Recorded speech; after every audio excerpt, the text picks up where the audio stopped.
In his farewell address to the nation, George Washington said of political parties, quote, "They are likely in the course of time and things to become potent engines by which cunning, ambitious, and unprincipled men will be enabled to subvert the power of the people and to usurp for themselves the reins of government, destroying afterwards the very engines which have lifted them to unjust dominion."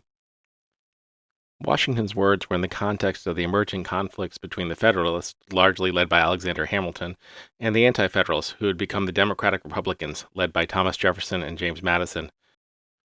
As you could probably guess from the names, the main division was about if more power needed to reside with the federal government, or if too much power in the federal government would lead to tyranny. The War of 1812 exposed the need for a powerful federal military when the British were able to burn Washington, D.C. to the ground in August of 1814. But somewhat ironically, because Federalist leaders had floated the idea of northern states seceding from the Union so they could negotiate a separate treaty with Britain, the Federalist Party became viewed as disloyal to the Union and largely collapsed as a viable opposition party. The Federalist Party was only able to field one more presidential candidate after the war, Rufus King, who lost in a landslide to Democratic Republican James Monroe in 1816. During Monroe's 8 years in office, the Democratic Republican Party completely dominated national politics, albeit with notable inter-party squabbles. Monroe ran more or less unopposed in 1820, but he followed Washington's tradition of not running for a third term. This meant that during the 1824 presidential election, a Democratic Republican was going to win, and there were four serious candidates to choose from. Secretary of State John Quincy Adams, who was also the son of former President John Adams, former Speaker of the House Henry Clay, Secretary of the Treasury William Crawford, and former Tennessee Senator and war hero Andrew Jackson. Adams had strong support in New England. Clay and Jackson were popular in the West, and Jackson and Crawford were fighting for the votes in the South. No candidate was able to win the majority, meaning the election would go to the House of Representatives, where Henry Clay had hoped that he would be able to use his influence as former Speaker to win. But losses in New York and Louisiana meant Clay had finished in fourth place overall, and only the top three candidates were available for the House vote. Still, this did leave him in a position where his support would likely choose the eventual winner. This was not an easy choice for Clay, as most believed he disliked all three options, each for different reasons. Clay was known to have a rocky personal and professional relationship with Adams, going back to working together on a peace treaty negotiations during the War of 1812, and worsening when Adams had been selected as Secretary of State over him by Monroe. Crawford recently had a stroke, and his health was a serious concern. And Clay had been wary of Andrew Jackson ever since Jackson led an invasion of Florida in 1819.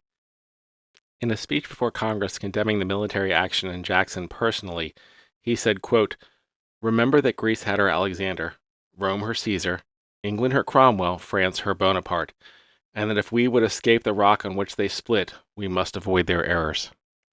In the end, Clay decided to support Adams. If this was part of an agreement so that Clay could eventually become Secretary of State is disputed by historians, but for Andrew Jackson there was no question in his mind that a corrupt bargain was made. From this, the Democratic-Republican Party split, and new parties began to emerge. All political parties are, at core, groups of people trying to win elections. To win elections, you have to get more votes than your opponent, and because of this, parties tend to focus on issues that allow their candidates to contrast with opponents on issues that will get more voters. As old conflicts settle, new conflicts emerge around new issues, and in this moment, America was now beginning to confront one of the major conflicts of the 1800s, the growing divide between industrial and agrarian interests.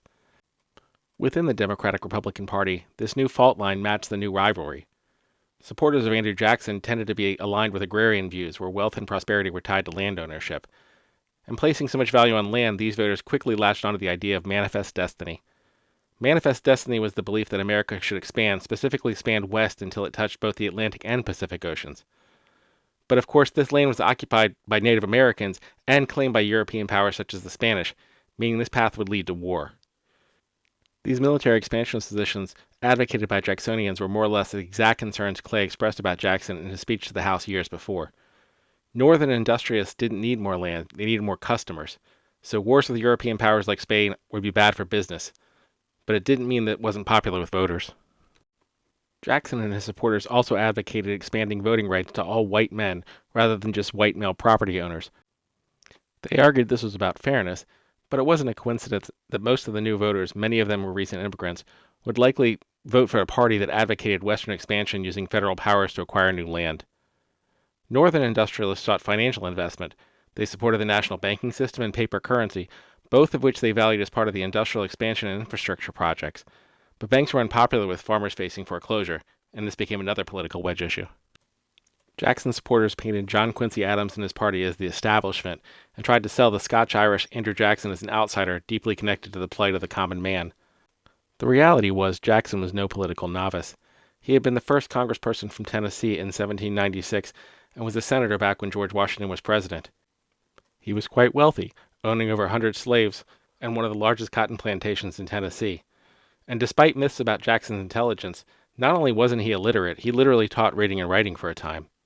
He passed the North Carolina bar exam in 1787 at the age of 20, and he was appointed as a judge in the Tennessee Superior Court just 11 years later in 1798. Jackson was a wealthy politician, but he wasn't from a political family.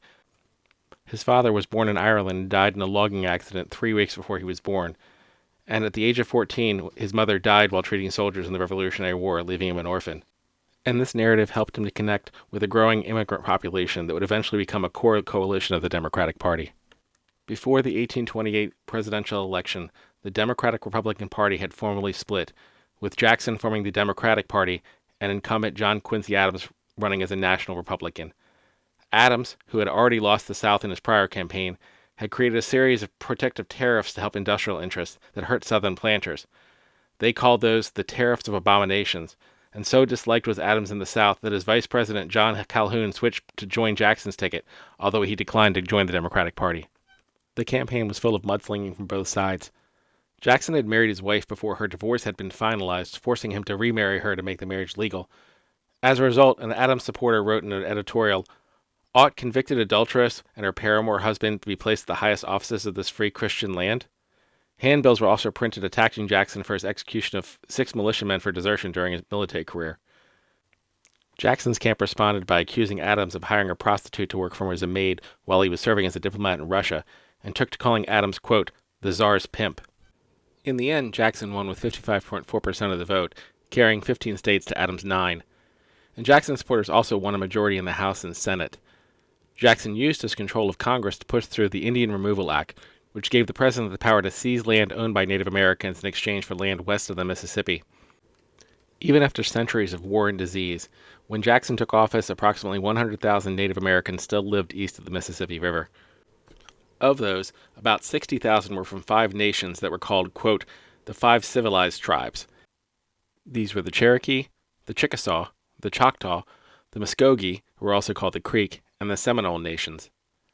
These nations had negotiated treaties with the federal government and by law owned huge areas of land throughout the Deep South. Also by law, these were independent nations who would engage in diplomatic relations with the federal government like any other country. Much of the land they owned was not only already under cultivation, but prosperous. For example, John Ross, chief of the Cherokee, owned a tobacco plantation and had functionally founded the city that would become Chattanooga. His warehouse and trading post on the Tennessee River included a ferry service to facilitate trade. Ross had actually served under Jackson during the War of 1812. He owned slaves, and according to some accounts, he was as fluent in English as he was in Cherokee, if not more so. But none of that mattered because he wasn't white. The federal government used its power to remove him so his land would go to white settlers. All of this taken land would then become part of the United States, meaning that in addition to losing land rights, those who decided to stay would also have no citizenship rights, again because they weren't white. The land exchange was mainly in what is now modern-day Oklahoma. It was not only inferior in quality, but in many places still occupied by other Native American nations who were hostile to anyone attempting to settle on their land. The first removed were the Choctaw Nation, who lived in what is now Alabama, Mississippi, and Louisiana. Their chief, George W. Harkins, wrote, "We as Choctaw rather choose to suffer and be free than live under the degrading influence of laws which our voice could not be heard in their formation." 15,000 Choctaw decided to move, bringing with them approximately 1,000 slaves. Nearly 2,500 died along the way, on what became known as the Trail of Tears. French author Alexis de Tocqueville witnessed a group of Choctaw being moved and wrote, "In the whole scene there was an air of ruin and destruction, something which betrayed a final and irrevocable adieu. One couldn't watch without feeling one's heart wrung. The Indians were tranquil but somber and taciturn. There was one who could speak English and of whom I asked why the Choctaw were leaving their country. 'To be free,' he answered. Could never get any other reason out of him." Between 5,000 and 6,000 Choctaw refused to leave, but with few legal rights they were constant victims of legal fights and harassments. As one member put it in 1849, "We have had our habitations torn down and burned, our fences destroyed, cattle turned into our fields, and we ourselves have been scourged, manacled, fettered, and otherwise personally abused, until by such treatment some of our best men have died." Much of the Seminole Nation refused to leave. Decades of war ensued, resulting in thousands of deaths on both sides, as the Seminoles were pushed further and further away from their traditional lands in the Florida Panhandle and into the swamps of central Florida, until only small pockets remained. A group of Cherokee led by a man by the name of Major Ridge signed the treaty with the federal government that agreed to cede Cherokee lands in Georgia, Tennessee, Alabama, and North Carolina for land in what is now present-day Texas and Oklahoma. They did so against the wishes of the chief of the Cherokee Nation, the previously mentioned John Ross. Ridge and his supporters were not acting maliciously, but believed relocation was inevitable, and the terms would only worsen over time. Chief Ross and the Cherokee National Council argued the document was illegitimate, but Congress still ratified the treaty by a margin of a single vote. Approximately 16,000 Cherokee and between 1,000 to 2,000 slaves took to the Trail of Tears, and an estimated 4,000 Cherokee died along the way, with few records being kept regarding the slaves, who presumably suffered just as much if not more. Some of the Muskogee attempted to fight the move, but approximately 15,000 members were driven out of Georgia, eventually across the Mississippi into Oklahoma, with around 3,500 dying along the way. The Chickasaw were one of the last to be forced to relocate. They were able to sell some of their land rather than exchange it, using the money to purchase land from the already relocated Choctaw, but the $3 million they negotiated from the federal government went unpaid for nearly 30 years. Of the 3,000 who relocated across the Mississippi, between 500 and 800 died on the Trail of Tears. By the time Jackson ran for re-election in 1832, the party system had fractured to the point that 4 separate candidates on the ballot were able to win states. The anti-Masonic Party, running candidate William Wirt, won the state of Vermont on a platform opposing the Freemasons and advocating for protective tariffs and large-scale federal infrastructure projects. Former Vice President John Calhoun started the Nullifier Party in South Carolina on a platform of slavery and the state's right to choose to nullify any federal law they disagreed with. Their candidate John Floyd was able to win South Carolina. Jackson's largest national competitor was his old rival Henry Clay, who ran as the National Republican candidate. He won just 6 states and 49 electoral votes. Jackson got 54.2% of the vote, carried 16 states, and his 219 electoral votes was more than 4 times his closest rival. Jackson declined to run again in 1836, making room for his vice president, Martin Van Buren of New York. Opposition to the Democratic Party consolidated to form the Whig Party. Whigs believed that Jackson had overreached and abused executive power during his administration, but Whigs' cohesion was more around opposition than agreement. Whigs had not sufficiently organized to hold a national convention to agree on a single candidate, and instead held separate state conventions that selected regional candidates. The Whigs fielded 4 different candidates, each running in a different part of the country: William Henry Harrison, Hugh White, Daniel Webster, and Willie Magnum. The Whigs' plan was to game the system by having each of the regional candidates win enough electoral college votes to deny Van Buren an outright victory, therefore sending the decision to the House of Representatives, where they hoped to win enough seats that they could choose the winner. But the plan failed. Van Buren was just barely able to win the popular vote, getting only 50.8%, but he was able to win the Electoral College in a landslide with 107 electoral votes. His next closest competitor only had 79. But his being a Northerner exposed a weakness. Van Buren lost Georgia, Tennessee, and South Carolina to slave-owning Whig candidates Hugh White and Willie Magnum. This was the start of a North-South divide within the party that would only grow. Shortly after Van Buren took office, the country fell into a deep recession bordering on a depression, started by what is now referred to as the Panic of 1837. Nearly 40% of all banks failed, and in the South, cotton prices fell almost 25%.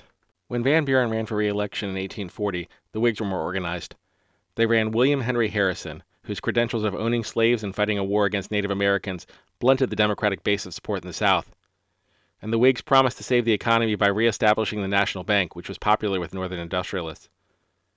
As a result, Harrison was able to win 52.9% of the vote and 234 electoral college votes to just 60 for Van Buren, beating him in the North and the South. Only in the West were the Democrats still the overwhelming choice, as they supported westward expansion through Manifest Destiny. The Whigs also took control of both the House and the Senate and were ready to push forward their agenda. But unfortunately for the Whigs, Harrison died just a month into the presidency. Most people at the time believed Harrison caught a cold standing out in the rain during the inauguration, but more recent scholars think that he may have caught a variation of typhoid because the White House water supply was at the time downstream from public sewage. Whatever the cause of death, With Harrison dead, the powers of the presidency now fell to the vice president, John Tyler. It was initially unclear if Harrison's death meant that Tyler would now become the president, or if the vice president's job was simply acting as the president until a new election could be held. The text of the Constitution said that the vice president would take over the, quote, powers and duties of the said office in the event of a president's death, but it wasn't clear if he would serve out the term. After consultation with Supreme Court Justice Roger Taney, it was agreed that if he took the oath of office, he would become president following a joint resolution of Congress and complete the term. Tyler had been a Jacksonian Democrat until 1834, when he split with Jackson over what he viewed as Jackson's abuses of federal power. He wasn't loyal to the Whigs or their policies, and joined them more in opposition to their opponents than in any alliance with any of their beliefs. Almost immediately, conflicts emerged with his party. Tyler opposed the national infrastructure projects and vetoed 2 Whig proposals regarding reinstating the National Bank. As a result, all but one of his cabinet members resigned in protest in 1841. When he tried to replace them, Tyler became the first president to have any of his cabinet suggestions rejected by the Senate, which again was controlled by his own party. 4 times during his term in office, Tyler was unable to fill cabinet positions with his first choice, and his Treasury appointment, Caleb Cushing, was rejected 3 times in one day. Tyler also supported westward expansion and the expansion of slavery in the new Western territories, both being positions most of the Whig Party opposed. Because of all of this, the first impeachment proceedings ever were introduced against Tyler, again by his own party, but his enemies never had enough votes to impeach. Tyler was not nominated to run for re-election by either party. He tried to form a third party called the Democratic Republicans, also known as the Tyler Democratic Party, but when it was clear he couldn't win, he just gave his support to the Democrats. Van Buren sought the Democratic Party nomination again in 1844, but his views were no longer aligned with the Democratic Party he had helped create. He opposed the annexation of Texas, and he wasn't trusted by Southerners on the issue of slavery. The party instead chose James Polk, who ran on the idea of manifest destiny and more specifically on the annexation of Texas and Oregon, and unlike Van Buren, he was a Southerner and a slave owner. Any hope Van Buren had was crushed when Polk was endorsed by Andrew Jackson himself. The Whigs ran Andrew Jackson's old rival, Henry Clay, and a new abolitionist party calling themselves the Liberty Party also fielded a candidate, James G. Birney, who received 2.3% of the vote. In the popular vote, the difference between Polk and Henry Clay was just 39,000 votes. The Liberty Party's 62,000 votes may have been part of the margin that moved a few states, but it's unlikely they're the actual spoilers that would have overcome the Electoral College margin of 170 for Polk and 105 for Clay. When Polk took office, he kept his promise to annex Texas and acquired California in the process by winning the Mexican-American War. He negotiated with the British to acquire the Oregon Territory at the 49th parallel, achieving the goal of manifest destiny to expand the Pacific. Polk had also ran on the promise of serving only a single term and kept that promise, leaving the election of 1848 wide open. The Democratic Party convention had infighting, brought on by a group that called themselves the Barn Burners. The Barn Burners were named after a Dutch folk tale of a farmer who burned down his own barn to get rid of a rat infestation.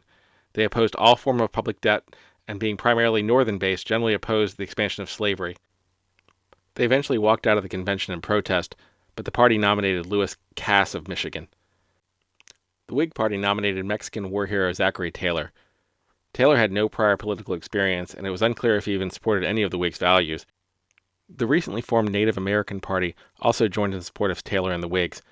Despite the name, they had nothing to do with actual Native Americans, but were rather a party formed against immigration, particularly Catholic immigration that had been growing since the start of the Irish famine in 1845. The Barn Burners, led by Martin Van Buren, established a third party calling themselves the Free Soil Party. Their main issue was opposition to the expansion of slavery in the new Western territories as they became states. The Free Soil Party won about 10% of the vote, and crucially won 26% of the vote in what had been previously a Democratic stronghold of New York State. The loss of New York and its 36 electoral votes swung the election to Taylor. After he took office, despite being a slave owner himself, Taylor angered Southerners when he discouraged the additional spread of slavery in the new territories, even going so far as to suggest that if a bill came to his desk banning slavery in the federal territorial land, he would sign it. Just 18 months into his presidency, Taylor fell ill with a stomach ailment at a 4th of July fundraiser. Just 5 days later, on July 9th, he was dead. Rumors circulated of assassination plots by pro-slavery groups or Catholics because of his anti-immigration positions, but no evidence one way or the other was ever found. But once again, an elected Whig president was dead. Vice President Millard Fillmore assumed office and removed all of Taylor's cabinet appointments and changed course on his plan for slavery in the new territories. Working with Henry Clay and Stephen Douglas, they worked out the Compromise of 1850, which granted California statehood as a free state and Texas as a slave state. It banned the slave trade but not slavery in Washington, D.C., and it strengthened interstate slave laws with the Fugitive Slave Act. Fillmore's signing of the Fugitive Slave Act was very unpopular in the North, and after much party infighting, the Whigs were not able to run him again and instead ran Winfield Scott, who was known to oppose slavery. The Democrats selected Franklin Pierce. Although Pierce opposed slavery on moral grounds, he also said, quote, "One thing must be perfectly apparent to every intelligent man. This abolition movement must be crushed or there is an end to the Union." Pierce won 50% of the vote in 27 states, with 254 electoral votes, to Scott's 43.9% in just 4 states and 42 electoral votes. Pierce sought compromise both within his own party and across the country, but largely achieved the opposite. He advocated for the Kansas-Nebraska Act, which created the Kansas and Nebraska territories, but functionally broke the Missouri Compromise on slavery by leaving the decision of slavery up to a local vote under a proposal called popular sovereignty. This led to armed conflicts when pro- and anti-slavery supporters rushed into the new territories and engaged in armed conflicts for control, leading to a conflict we now know as Bleeding Kansas. In Congress, a Free Soil senator by the name of Charles Sumner from Massachusetts had given a number of anti-slavery speeches on the floor, and was preparing another when South Carolina Democratic Congressman Preston Brooks walked up to him while he was sitting at his desk writing. He reportedly said, "Mr. Sumner, I have read your speech twice over carefully. It is a libel on South Carolina and Mr. Butler, who is a relative of mine." As Sumner began to rise out of his chair, Brooks proceeded to beat him with his cane to the point of unconsciousness. While Brooks was administering the beating, another South Carolina Democratic congressman by the name of Lawrence M. Kite stood guard, brandishing his pistol at other congressmen who attempted to help Sumner, shouting, "Let them alone, goddamn you, let them alone." During the beating, Brooks' cane snapped, but he continued the beating with the remaining top of the cane using a large golden handle. Several Southern Democratic lawmakers made rings out of the pieces of the broken cane that were recovered from the Senate floor and wore them as neck chains in support. All of this lost Pierce any hope of support in the North, and so he was not selected to run again by the party. The Whig Party had dissolved for all intents and purposes following the loss in 1852, and 2 new rivals emerged to challenge the Democratic Party, the Know-Nothings and the Republican Party. The Know-Nothings were largely built around an anti-immigration platform, specifically targeting the Catholics who'd been coming from Ireland and Germany over the last decade that tended to vote for the Democratic Party. They nominated former Whig President Millard Fillmore. The Republican Party had just formed 2 years prior, largely around opposition to the Kansas-Nebraska Act, and was led by John Fremont. Their platform was largely around opposition to the expansion of slavery. The Democratic Party was divided into the Northern faction, which advocated for each new state to decide their own path regarding slavery, and the Southern Democrats, who advocated for the expansion of slavery in all territories. In fact, many Southern leaders wanted manifest destiny to continue to expand and to annex Cuba. The Democratic Party nominated James Buchanan, one of the few party leaders who'd managed to stay out of the Kansas-Nebraska Act controversy by being overseas as ambassador to Britain at the time. All 3 parties were able to find some support in different areas of the North, but the Republicans had almost no support in the South. The Know-Nothings got 21.5% of the votes, but that only led to victory in 1 state, Maryland.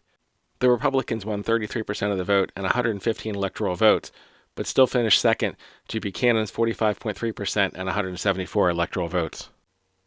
Shortly before his inauguration, Buchanan was leaked the outcome of the Dred Scott decision. He said in his address to the issue of slavery that, quote, "It is a judicial question which legitimately belongs to the Supreme Court of the United States, before whom it is now pending, and will, it is understood, be speedily and finally settled." But decided is not the same as settled. Just 2 days into Buchanan's term, the Dred Scott decision was released, and it asserted that Congress had no power to exclude slavery in the territories. Many quickly realized the president had been tipped off to the ruling, and additionally many suspected he had inappropriately influenced the decision. As a result, Northern support for Buchanan disappeared almost immediately, as much of the ruling held that the Northern states had no rights against the proposed federal slave codes that Buchanan advocated for. Before the midterm, the North was hit by an economic panic that led to the collapse of around 1,400 banks and thousands of businesses. Buchanan responded that he was, quote, "without the power to extend relief." The Republican Party gained a large number of seats in the midterms, and it was becoming more and more clear that the Democratic Party had really lost any chance of winning elections in the North. Southern Democrats knew that without Northern states they couldn't win national elections, and if the Republicans were able to take control of the federal government, all of the recent decisions regarding the use of federal power to protect the institution of slavery could be undone.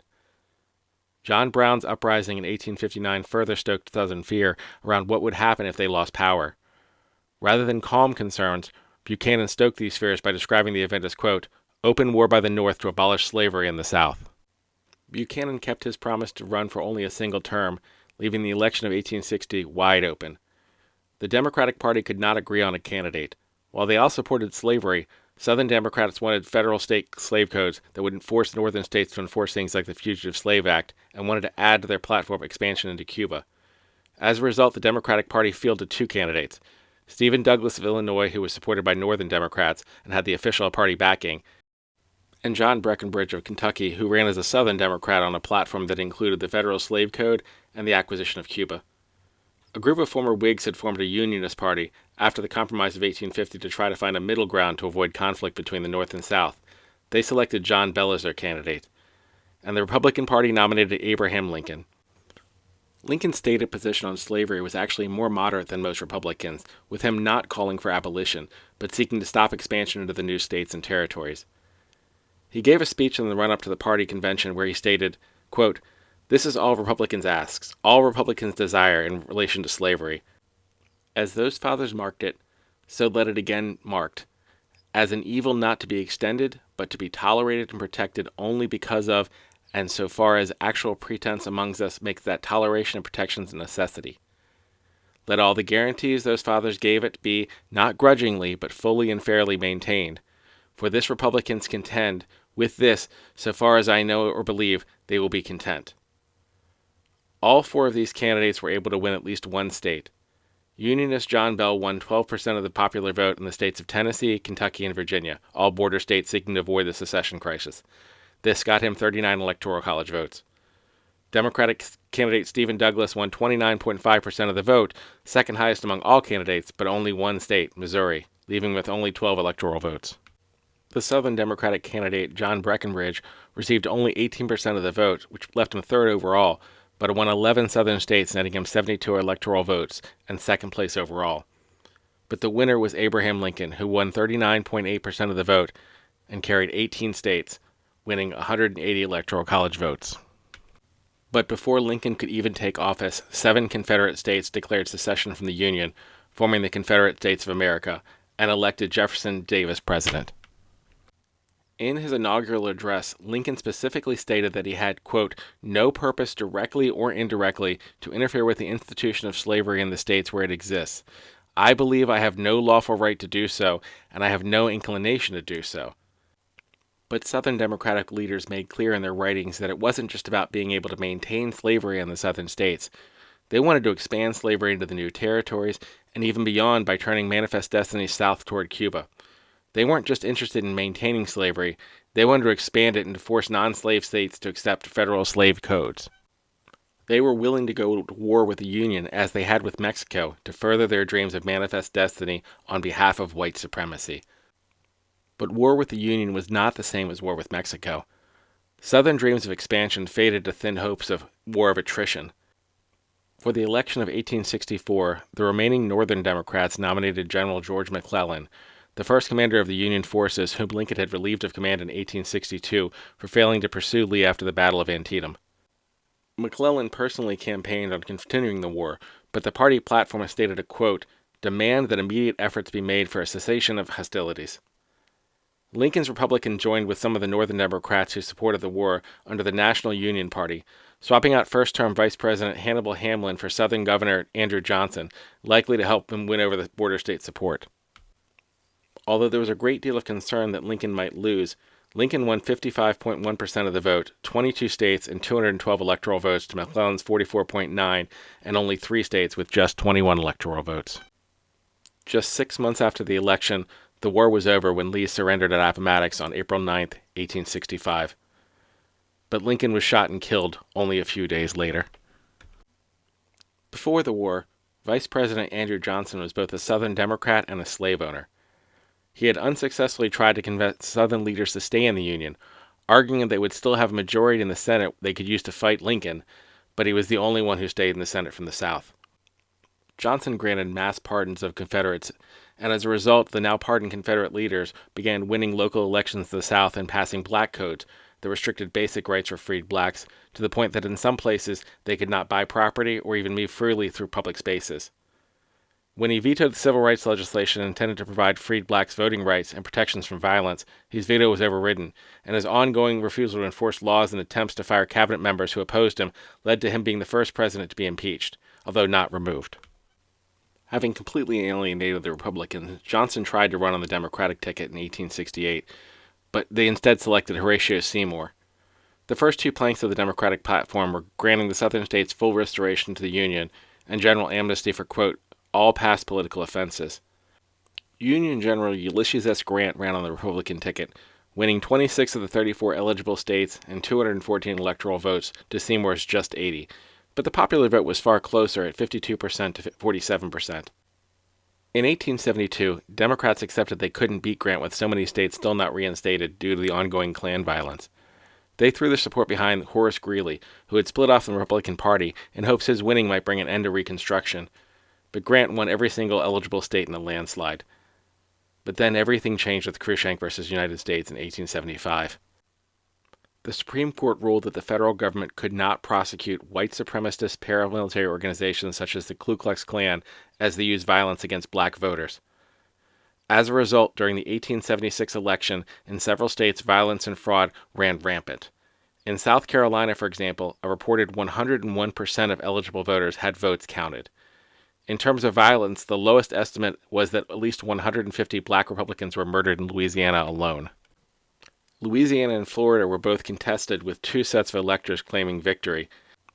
Although the Democratic candidate Samuel Tilden had won most of the southern states and the popular vote over Rutherford B. Hayes, the Electoral College came down to a single vote. The electoral vote margin was so close that in Oregon, the state's Democratic governor attempted to disqualify a Republican Electoral College voter and replace him with a Democratic elector by arguing that him being a former postmaster made him ineligible based on a technicality.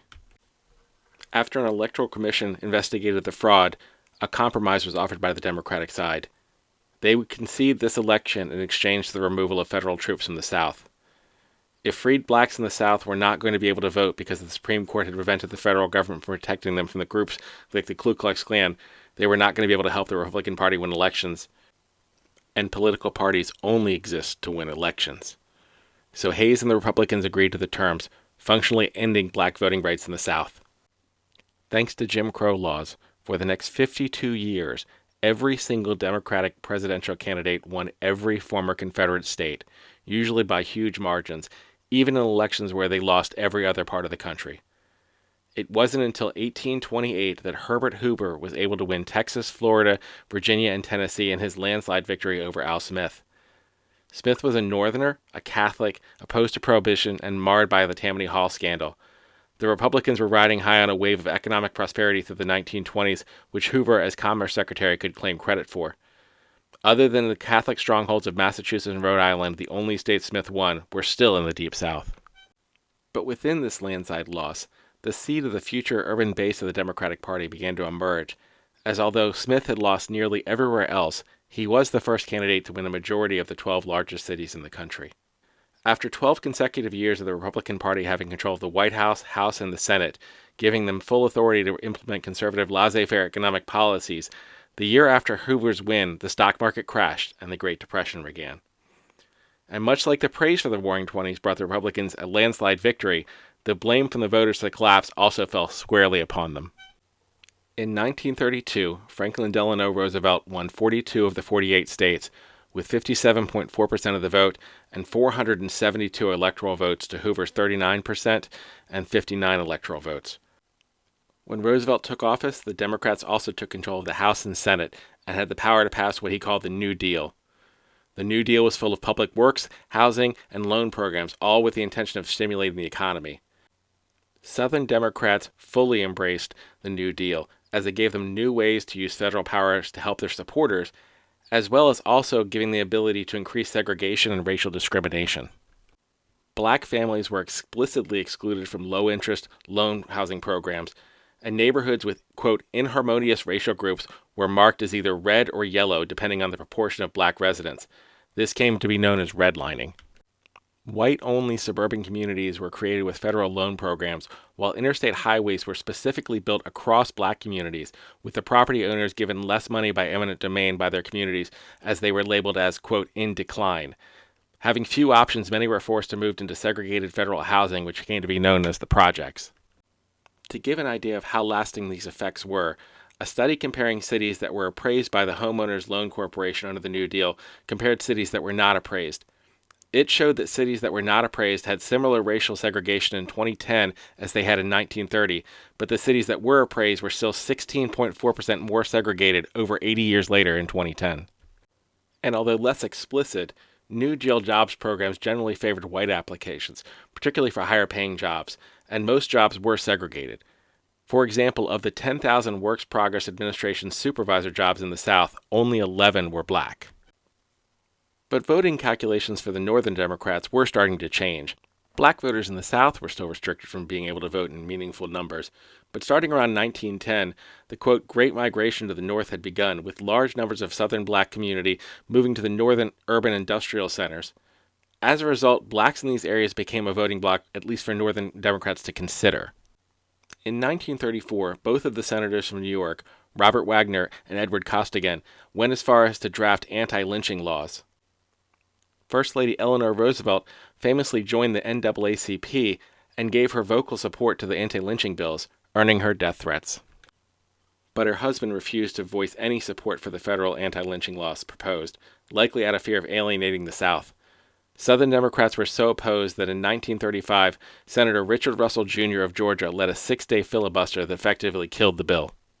But even with all of the racial bias, there were some positives to the black Americans in the New Deal.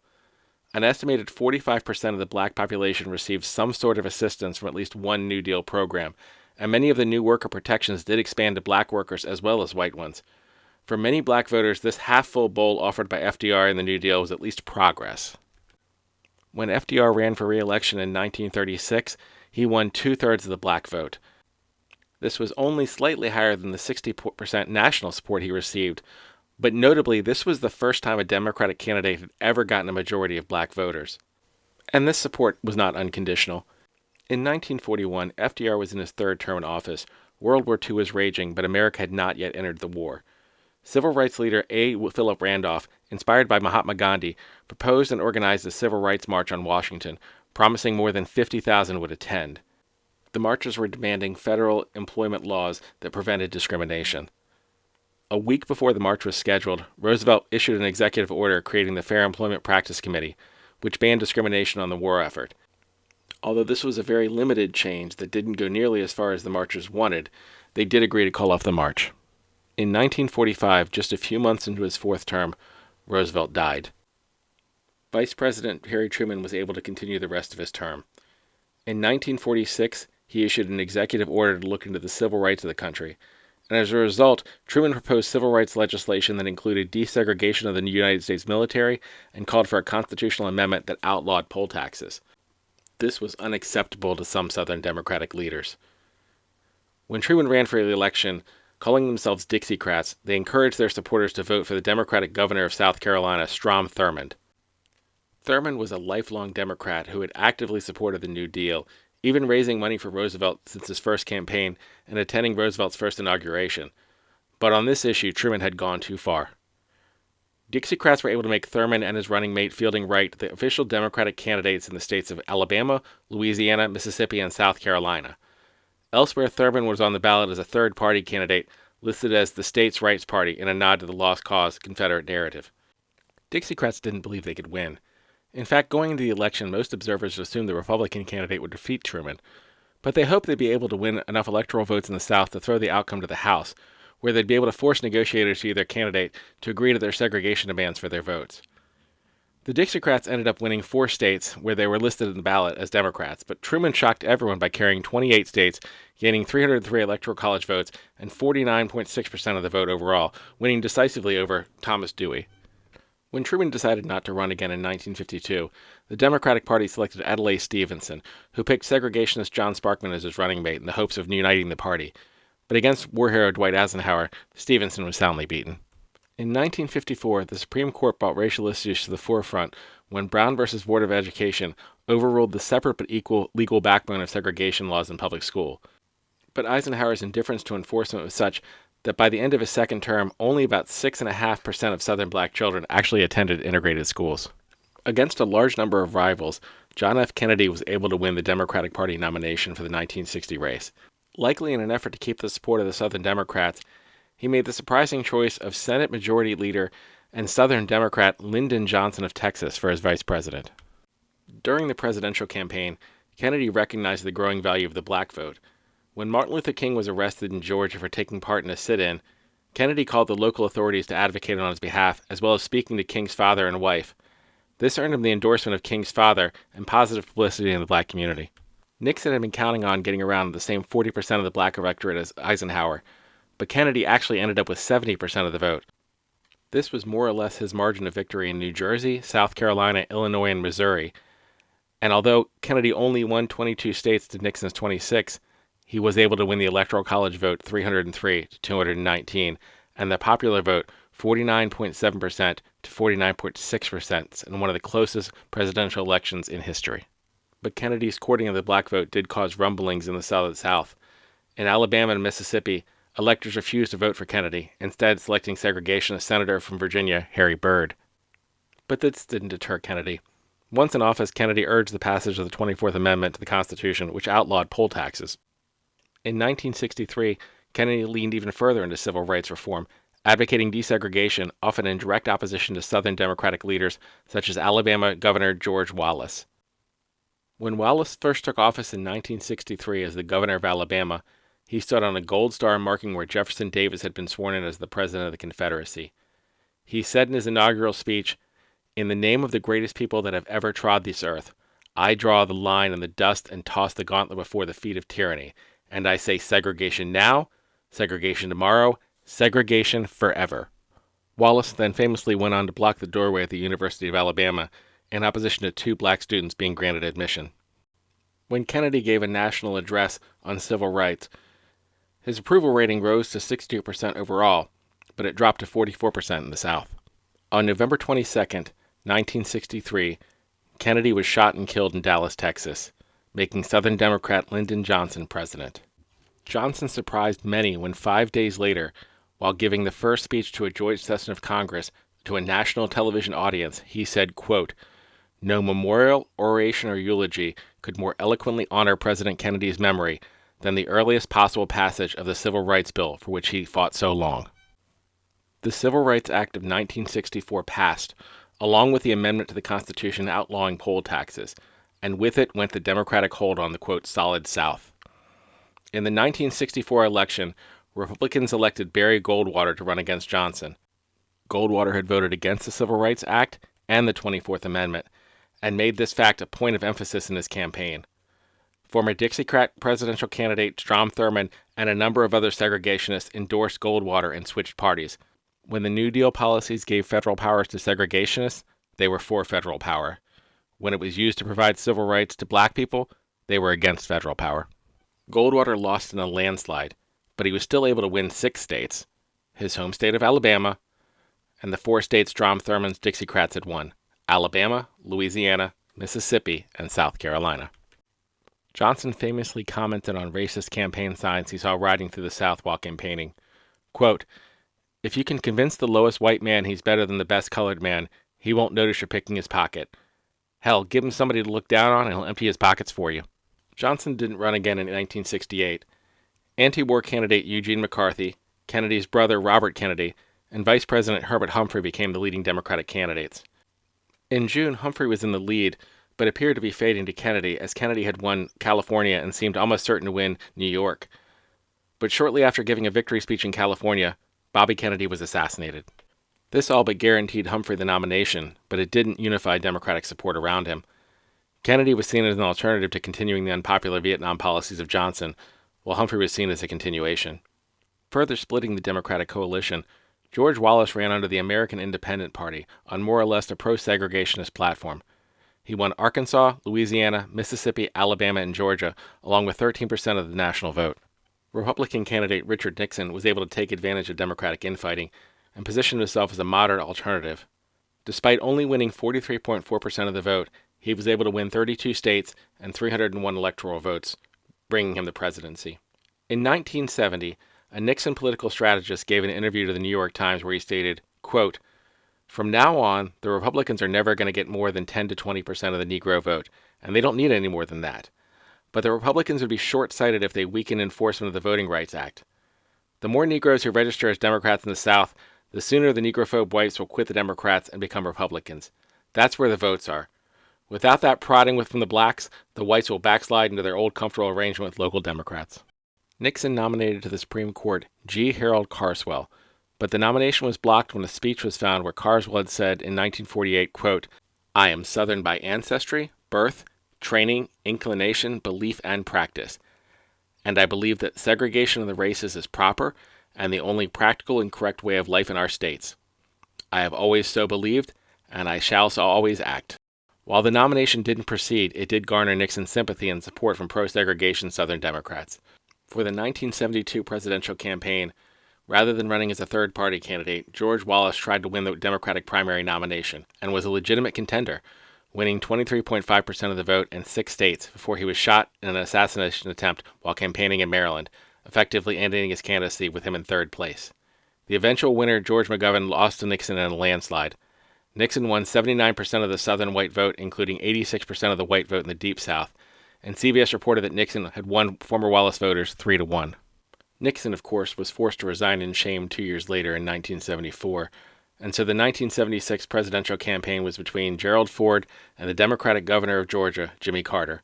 Carter was able to reclaim the South and the Republican Party for a cycle, but this was the last time a Democratic candidate won a majority of electoral votes in the former Confederate states. In the 1980 presidential election, Carter faced off against Ronald Reagan. On August 3, 1980, Reagan gave a speech at the Neshoba County Fair in rural Mississippi. The fairgrounds were near where 3 civil rights activists had been murdered in an event well known both locally and nationally as the Mississippi Burning Murders in 1964.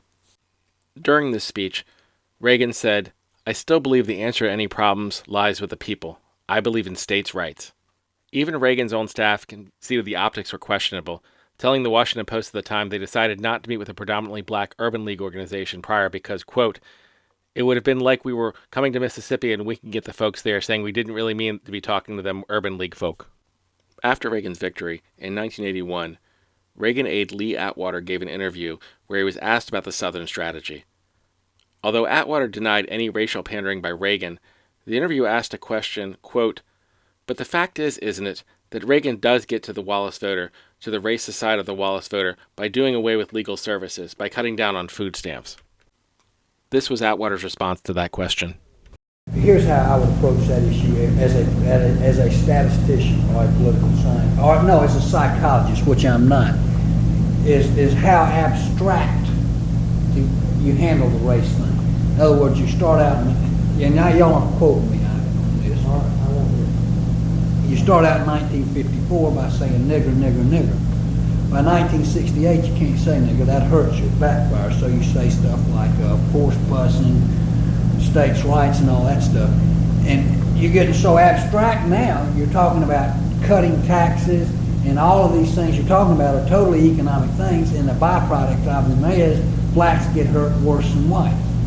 And subconsciously, maybe that is part of it. I'm not saying that, but I'm saying that if it is getting that abstract and that coded, that we're doing away with the racial problem one way or the other. You follow me? Because obviously sitting around saying we want to cut taxes, we want to cut this, and we want is much more abstract than even the busing thing, and a hell of a lot more abstract than nigger, you know. So any way you look at it, race is coming on the back burner. Not only was Atwater not fired or reprimanded for this response, he became the deputy campaign manager for Reagan's 1984 campaign, the campaign manager for George Bush's 1988 campaign, and the chairman of the National Republican Committee in 1992. History is awkward.